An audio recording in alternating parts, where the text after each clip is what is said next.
Hi, ഇന്ന് രാവിലെ തന്നെ ഞങ്ങളൊന്ന് അമ്പലത്തിൽ പോകുന്നത് വെച്ചാൽ ഞാനും ദൈവം കൂടിയായിട്ടോ പോണേ. ഞങ്ങളുടെ അടുത്ത് തന്നെയുള്ള ഒരു അമ്പലത്തിലാണ് പോണേ. ദുഃഖം വന്നാലും സന്തോഷം വന്നാലും ഞങ്ങൾ ഓടിപ്പോകുന്ന അമ്പലം ഇതാട്ടോ. ഇന്നത്തെ പോക്കിനൊരു പ്രത്യേകത കൂടിയുണ്ട്. ഇന്ന് എനിക്ക് വളരെ പ്രിയപ്പെട്ട ഒരു ദിവസമാണ്, ഞാൻ ജനിച്ച ദിവസമാണ്. അതുകൊണ്ടാണ് ഇന്ന് ഞാനും ദൈവം കൂടി അമ്പലത്തിൽ പോകുന്നത് വിചാരിച്ച്. ഞങ്ങളുടെ തൊട്ടടുത്തുള്ള ഒരു അമ്പലമാട്ടോ ഇത്. അപ്പോൾ ഞങ്ങൾ രാവിലെ തന്നെ കുളിച്ച് റെഡിയായി അമ്പലത്തിലേക്ക് എത്തി.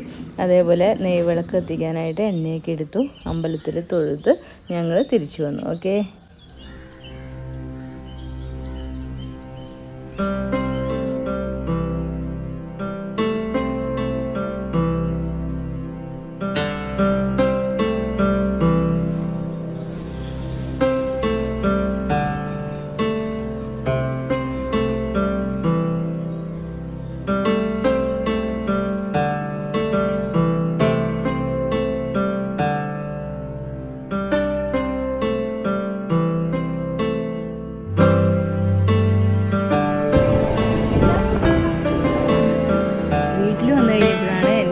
എനിക്കൊരു ഗിഫ്റ്റും കൊണ്ടായിട്ട് വന്ന് ഒരു ചിരട്ടയിൽ ഒരു മണി പ്ലാന്റ് വെച്ച ഒരു ഇതാണ് എനിക്ക് തന്നത് കേട്ടോ. എൻ്റെ ചെടി സ്നേഹം കണ്ടിട്ട് അവൾ എനിക്ക് തന്നായിരിക്കും. എന്തായാലും എനിക്ക് ഭയങ്കര സന്തോഷമായി. ഓക്കെ.